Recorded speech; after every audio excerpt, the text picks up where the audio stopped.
Good morning, students. I welcome you all for another lecture on the course Computer Architecture and Organization. In today's class, I am going to discuss about branching instructions. So, in these branching instructions, there are two different types. What those are types, and what is the use of these branching instructions? That I am going to discuss in today's class. Right.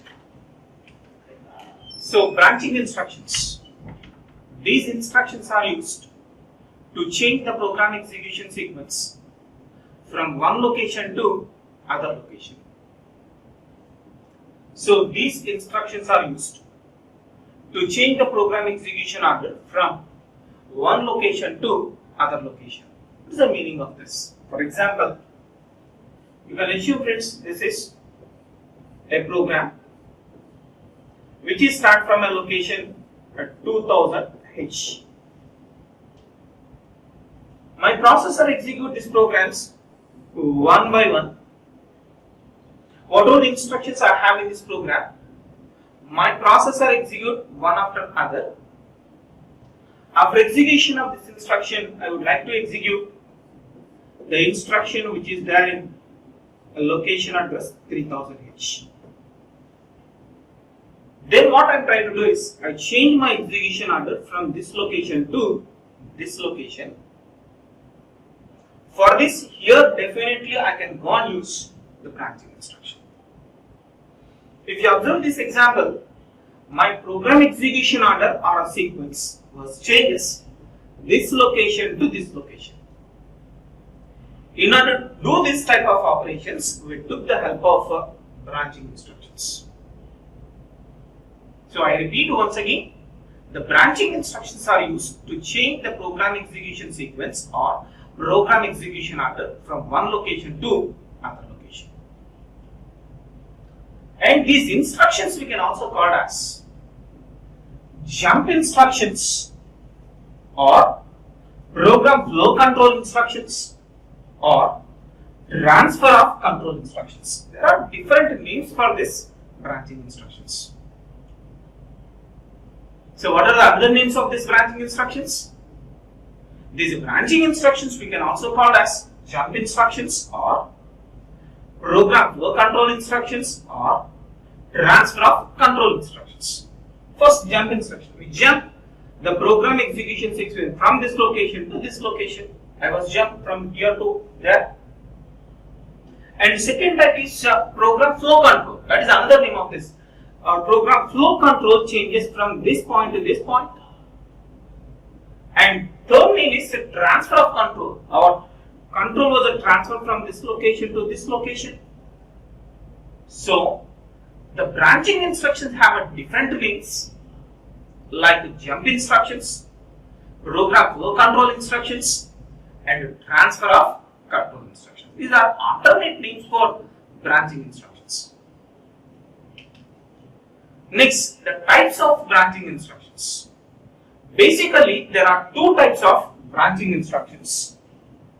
One type of branching instructions, what we can call is unconditional branching instructions. And the second type is called conditional branching instructions. Here there are two varieties. One is unconditional branching instructions or unconditional jump instructions or unconditional transfer of control instructions or unconditional program flow control instructions. This is the first category or first type. The second type of branching instructions are conditional jump instructions or conditional branching instructions or conditional transfer of control instructions or conditional program flow control instructions. This is the second category. Now I am going to discuss these are two types of instructions one by one with examples. Right. First, I am going to discuss about unconditional branching instructions. First, what these unconditional branching instructions are? These instructions are used to change the program execution sequence or the program execution order from one location to other location without any condition considering from the conditional flags or status flags. I repeat my statement. These instructions are used to change the program execution order or the program execution sequence from one location to other location without considering the condition of any conditional flag or any status flag. That's the meaning of this. What are the example instructions under this category? Under this, these are the frequent instructions comes under this particular one. One is JMP, means jump, and second one is call, CALL, and third one is return, simply we representing RET, and fourth one is IRET, it means interrupt service routine return. These are the four example instructions which comes under this unconditional branching instructions. Now I am going to explain these instructions one by one in more detail. Right. The first one is JMP. This is my first unconditional branch instruction. JMP means jump. JMP means jump. For example, I am executing this particular instruction. This instructions. That means I am going to execute this program instruction by instruction. And this program starts from a location address at 2000H.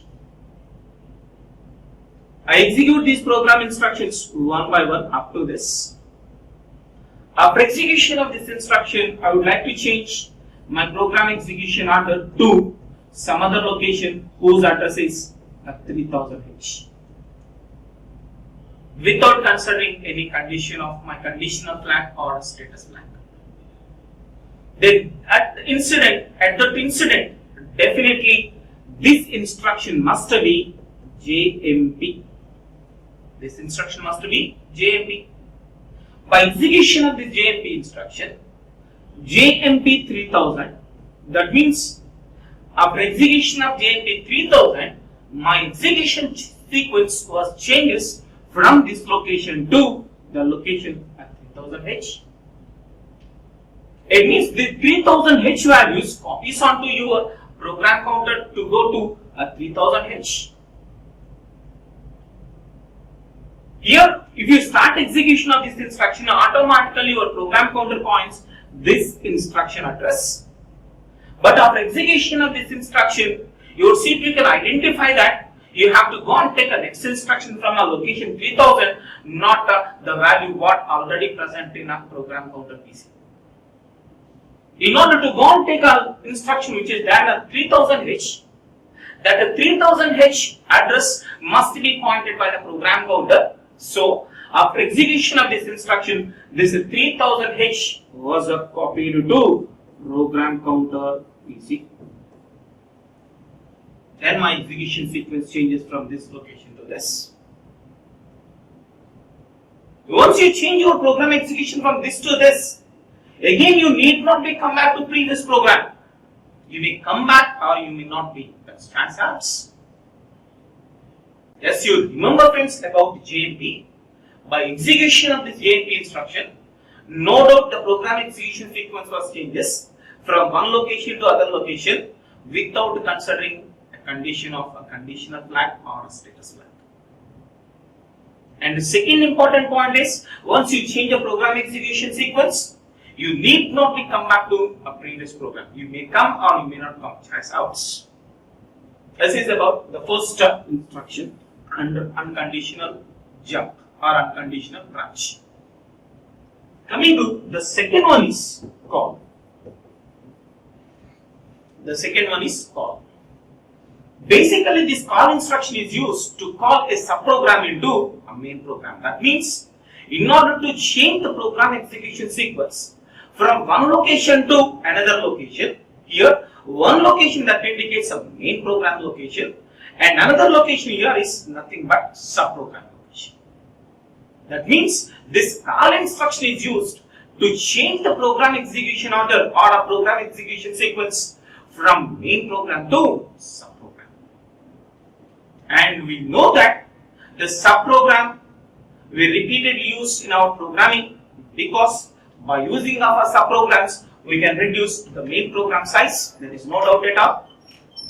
And that subprogram represents a specific operation. That operation we performed in the main program some n number of times. For the case, we can go and write a subprogram separately from a main program. We know all these things. Whenever if you want to call a subprogram into main program, that incident we took the help of this unconditional branching instruction, which is call. Right, we can go and see this. Guys, you can assume this is a main program. This is a main program. I simply written as empty. This main program starts from a location address at 2000H. I want a subprogram at this point. I want subprogram here, and again I want subprogram here. In 3 times in my main program, I want a subprogram. I write my subprogram separately from this main program. Let you can assume this subprogram will start from a location of 4000H. Whenever here I want the subprogram, simply subprogram written with the SP. If I want to call this subprogram into main program, at this moment I write an instruction call space 4000H. Once my processor executes this call 4000H, then my program execution sequence changes here to here. After successful completion of this subprogram, again I come back to here. Again I start the rest of the instruction execution. At this moment also, one more time I want a subprogram. That's why again here I write a call of 4000H instruction. Again by execution of this instruction, my program execution sequence changes to subprogram. Again successful execution of subprogram. Again I come back to here. And at this moment also I need one more time subprogram. So here also to call a subprogram, I write an instruction is called 4000H. Again after execution of this instruction, my execution sequence changes to subprogram. After successful execution of that, again it will come back to a main program to execute the rest of the instructions what I have in this main program. So here one thing is very clear, guys. That is, the program execution sequence changes from main program to subprogram. For that, we took the help of instruction was called. And the second important thing is, once you change your program execution sequence from main program to the subprogram, after successful execution of subprogram, again we come back to main program. But it is not the scenario for the case of JMT. That we have to remember. So call instruction is used to change the program execution sequence from main program to subprogram. So that is about call. Coming to the third one. Third one is RET. RET means return from subprogram. A return from subprogram. In previous case when I am explaining about a call, after execution of subprogram, again I come back to main program every time. In order to come back to main program from subprogram, you remember the last instruction of a subprogram must be RET. So RET means return from subprogram, guys. So one thing here you have to remember, always this RET, this is the last instruction is always RET. RET means return from subprogram. So that's why in a maximum CPUs or processors instruction sets, we have these are two instructions, call and return. These call and return instructions combinedly we use to call a subprogram into main program. That means by using call, the program execution sequence changes from main program to subprogram. By using return, the program execution sequence changes from subprogram to main program back. So combinedly we use a call and return. This call instruction and return instruction both are again unconditional branching instructions. And coming to, we have one more variety of a return instruction exists in unconditional branching instruction, which is IRET. In some processors, the same instruction they may written as RETI. Both are same. The meaning of both instructions are, these are used to change the program execution sequence from interrupt service routine back to the main program, or the program which we stopped before you are shifting the execution sequence from current executing program to interrupt service routine. That means you remember on which IRET or RETI, the instruction which is used as a terminating instruction for interrupt service routines. Take this example. So again you can assume this is a program. This program is start from a location 4000H. Our processor execute this program instruction by instruction. It successfully execute up to that instruction. At this moment, your CPU receives some interrupt. Your CPU receives some interrupt, and your CPU is willing to provide a service for that interrupt. Then what it do is it start the execution of this particular program at this moment, and it will change the program execution sequence to the interrupt service routine. That means the program which is related to the interrupting signal. Then after successful execution of this interrupt service routine, again it will come back to previous stopped program. In order to come back to previous stopped program, definitely the last instruction for every interrupt service routine was IRET or RETI. So from this what we can understand is this IRET or RETI, this is an instruction which comes under unconditional branching group, which is helpful to us to change the program execution sequence from interrupt service routine back to previous program. So these are the different examples for unconditional branching instructions. Now we shift to the second type, that is conditional branching instructions. What these conditional branching instructions are? These instructions are used to change the program execution sequence or program execution order from one location to other location by considering a specific condition of conditional flag or a status flag. I repeat my statement. What these conditional branching instructions are? These conditional branching instructions are used to change the program execution sequence from one location to other location by considering a specific condition of a conditional flag or a status flag. That means in the instruction itself, we mention some specific condition of conditional flag. If the condition was satisfies, then only our execution sequence changes. Otherwise, simply our processor ignore that conditional branching instruction and it will continue the execution of the next instruction. So, these conditional branching instructions are very, very important to us. That means these conditional branching instructions are designed based on the conditions of the conditional flags or the status flags which are present in the CPU. So see here guys, this is a simple instruction format of conditional branching instruction. Here we are mentioning the condition. That means our branching instructions are designed by using which condition of our conditional flag. And here this is an operation code part and this is an offset part. You remember about this conditional branching instructions is whatever the offset value was mentioned in the instruction operand field, that offset value is added to the content of a program counter PC in order to get the destination address. But in previous case, what I can say about a unconditional branching instruction is whatever the address that was present in the instruction operand field, that value was copied onto program counter PC.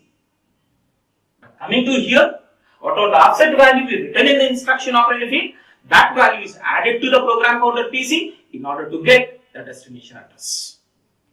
That you have to remember, that is the basic difference between conditional branching instructions and conditional branching instructions. Let me go and see some of these conditional branching instructions. My first conditional branching instruction was BEQ. It means branch if equal. Branch if equal. We didn't have equality flag or equality condition code in my flag register or status register or condition code register. This equality is related to zero flag. This equality condition is related to zero flag. So BEQ, branch if equal, or I can say branch if zero flag is set to 1. Branch if equal, or I can call as branch if zero flag is set to 1. That means you change your program execution sequence to the destination address when the zero flag is set to 1 by execution of previous instruction. By execution of previous instruction, your zero flag is not set, then your processor simply ignore this BEQ instruction and it will go and execute the upcoming instruction. For example, this is my program.